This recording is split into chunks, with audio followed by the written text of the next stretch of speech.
Bali, Indonesia is one of the most popular locations in the world for expats, digital nomads and remote workers. And there are many different visa options out there for you depending on your situation if you are looking to move to Bali or anywhere else in Indonesia. But the visa system in Indonesia is not always that easy to navigate. It's not easy to figure out what is the best option for you. How does everything work? And what does this all mean for your tax situation? Do you need to pay taxes in Indonesia or not? So this video will give you a comprehensive guide on all the visa options you have in Bali or Indonesia in general, as well as tax implications and everything else that you need to know. In general, there are 4 broad categories of visas that I have categorized this video into. First, we're gonna have short-term tourist visas, so for stays of around 30 to 60 days. Then we have long-term tourist visas for stays to up to 6 months, but that don't technically allow you to work. And then we have the new Bali Digital Nomad Visa that I'm super excited to talk about, as well as longer-term visas that allow you to basically live in the country for as long as you want, but the conditions are going to be very different for all these different options. So let's go through all of them in order. First, we have the short-term tourist visa. This is the visa that I am currently here in Bali with because I'm only staying here for a couple of weeks. So if you're only staying in Indonesia for less than 30 days, then this is going to be the best option. Most countries are going to get a visa on arrival of 30 days, although I would recommend doing this online before you arrive in the country. The fee for it is around 500k rupiah, I believe. And if you do it online, it basically allows you to skip the queue where when you arrive at the airport, you're going to see a bunch of people queuing to buy this visa on arrival. But if you've done it before online, you can essentially just go through the smart gates with your passport and skip all the lines. So I highly recommend doing this online beforehand. The visa looks like this, and it can be extended for another 30 days while in the country, so you can stay up to 60 days. And what many people will do is simply use these tourist visas to live in the country for as long as they want. And the way they do that is they do something called visa runs. So when your tourist visa expires, you simply leave the country, go to Vietnam for 1 day, and then come back and get another tourist visa. But I'm also aware that a lot of these Southeast Asian countries are becoming more strict on this, so you can't guarantee that this is going to work, because essentially you are sort of in the gray area. You aren't supposed to just get multiple tourist visas every single month, but this can be an option if you're just starting out. And certainly if you've never been to Bali, I would highly recommend just coming with this electronic tourist visa, checking the place out, seeing how you feel, and then you can consider one of the other visas if you do indeed like the place. And in terms of the other visas, the first longer term visa is going to be the long-term tourist visa. There's a couple of categories. You have single entry tourist visas and multiple entry tourist visas. So these visas essentially allow you to stay in the country for 60 days initially, and then you can extend them for another 30 days twice. So basically these visas in this category will allow you to stay in the country for up to 6 months. By the way, you can apply for all of the visas in this video using Bali Visas, who are the most reputable visa agency in Bali. I got in contact with them and they gave me a couple of referral links. So if you use my links, I'm going to get a small kickback. That's no extra cost to you. But if you just look at the details here, this is for example the single entry visitor visa. A single entry visa permits a single entry. So when you enter the country and if you leave the country, the visa technically expires the moment that you leave the country. But if you want to have Bali as sort of a base and travel around while maintaining this visa, then you're going to want to go for one of the multiple entry options. But if you look at the conditions here, single entry tourist visa, single entry business visa, and there's a couple of other options. We click on learn more. It's a category C1 B211 visa. Price is going to be 2.5 million rupiah, or for priority 4.5 million. And as we can see here, it's initially for 60 days and extendable twice, meaning you get 180 days maximum stay in country. And with this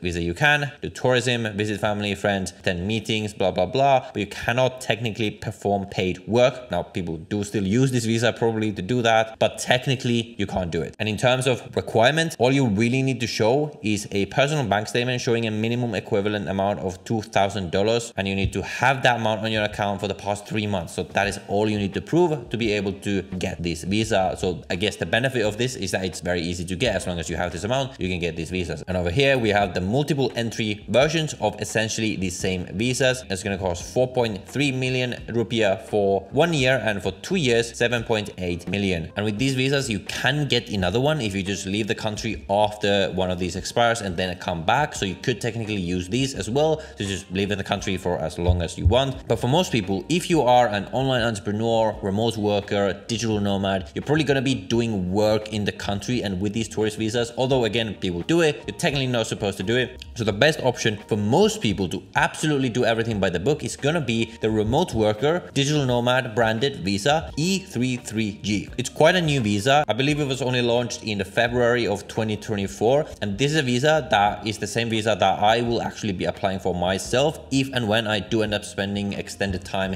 in Indonesia in the future, because this is essentially exactly designed for remote workers and digital nomads, because it explicitly allows you to work in the country. And the best part is that it's valid for a full 1 year and it is renewable at the end of it. So this is essentially a residence permit in the country that you can just keep extending for as long as you want to live in Indonesia. And the condition is that you have to have an employment contract with an overseas company. So this visa does not allow you to work for an Indonesian company. And I asked Bali Visas and they confirmed that this can also be your own company. So as long as you can provide an employment contract for yourself from your own company that is registered outside of Indonesia, you can get this visa, provided that you meet the second condition, which is that you have a minimum income of 60,000 US dollars a year. The only thing you cannot do is work or receive any compensation from Indonesian registered companies. So for most people, this is going to be the best option. Let's say you run a company registered in the UAE or a US LLC and you just give yourself an employment contract, you pay yourself at least 60,000 US dollars a year, you can get this visa and then extend it every single year. But if you want one of the more permanent visa options to live in Indonesia permanently, then this is going to take us to the fourth category of visas in Bali, which is the different KITAS options. So essentially long-term residence permits in Indonesia. You have a couple of options. The first one is the second home visa. So this is going to be the E33 visa, and it's for a person who will deposit funds in a state-owned bank or purchase property in Indonesia. The price is 35 million rupiah and the length of stay is 5 years. So the big pro is that it is valid for full 5 years, so you don't need to keep extending it every single year. And the conditions are that you can prove living expenses of at least 2,000 US dollars and that you're gonna deposit funds in an account under the name of yourself at a state-owned bank in Indonesia of at least 130,000 US dollars or purchase property in Indonesia with a value of 1 million US dollars. Another one that has been popular with a lot of people, but it's actually a lot more restrictive than many people will tell you, is the investor KITAS. That's essentially for entrepreneurs investing in a business within Indonesia. So the investor KITAS is available for foreigners wanting to invest or establish a company in Indonesia. Price 16 million rupiah plus 150 US dollars for visa fee. It's going to be valid for 2 years. So it allows you to essentially come to the country, establish a company, do everything related to it, but not anything outside of that. But the big requirement is that you need to show evidence of a share ownership of at least 10 billion rupiah, which comes out to around $800,000 or something like that. So there's a big requirement for many people. That's going to basically make this not an option for you. And there's a lot easier options for most entrepreneurs, like the Digital Nomad Visa, for example. Now, there's a lot of shady agencies out there apparently who will try to sell you this visa, where they will essentially give like fake documents to the government that, yeah, you've invested 10 billion. I don't recommend doing that. I recommend doing everything by the book, especially in this case of Indonesia, where you do actually have legitimate options for you that are going to work, like the remote worker visa or the second home visa. So be careful with what you're sold. And then there are going to be many other options. You're going to have the spousal KITAS. So if you marry an Indonesian citizen, a dependent KITAS, if your parents are Indonesian, or many other of these more niche cases that are probably not going to apply to that many people. But these are essentially the main options that you have if you're looking to move to Bali. Now, what does this all mean for taxes? Do you need to pay taxes in Indonesia? If so, when? And if so, how much? Well, essentially, Indonesia has a pretty simple rule for tax residency, which is that if you spend more than 183 days in the country, you are considered a tax resident in Indonesia. They have a worldwide taxation system. So all of your income that you made anywhere in the world is going to be taxable in Indonesia, unless there are some double tax treaties if you're a tax resident somewhere else as well. Many cases like this. But basically, you're going to pay tax in Indonesia on all of your income if you become a tax resident. The tax rates are not particularly low, but at the same time, they're not at Western levels or anything like that. Corporate tax rate is 22%, and they do have a permanent establishment rule. So what that means is that even if you register your company abroad, and people are so often confused about this, just because your business is registered outside of Indonesia, if you as the person who runs the company are tax resident in Indonesia and you actually run that company, like you do business with that company from Indonesia, that company will be considered an Indonesian company for tax purposes, and it will have to pay Indonesian taxes just like any other company. So make sure to keep that in mind. However, in Indonesia, there is a small business discount of 50% of your taxes if your total revenue is below 50 billion rupiah a year. So that's below around 3.2 million US dollars. So a pretty good discount. So that would mean that, assuming I'm understanding this correctly, your tax rate will only be around 11%, but I haven't looked into this more deeply. So this is not tax advice or anything like that. So if you are based in Indonesia, then definitely speak to a local tax advisor, but that's just an overview of how the taxes work here. My advice would probably be is that you just don't become tax resident, maybe have a couple of residences around the world, divide your time between a couple of places. Like you could spend 6 months in Indonesia with the Digital Nomad Visa and then get the new destination Thailand visa to spend 6 months in Thailand and just sort of rotate between those countries so you don't become a tax resident in either place. Or for more serious folks, and if you need tax residency, you might have your company in a place like Dubai, where I have my company, have your main tax residency in the UAE, where you get 0% or 9% tax if you make above the small business threshold, and then you spend less than 6 months in Indonesia as your sort of second base. That is exactly how I'm planning to do it. If you're still wondering whether Bali is the right choice for you and you're comparing it to the other popular digital nomad destination, which is Thailand, then I recommend you watch my video right here where I compare Bali and Thailand as someone who has now spent time in both of these places, instead looking to move to Thailand, and you want to see what the visa options are like there. You can watch this video right here where I go through a similar guide for moving to Thailand, all the visa options there and how taxes work in Thailand, things like this. So watch one of these videos next. I'll see you in the next one.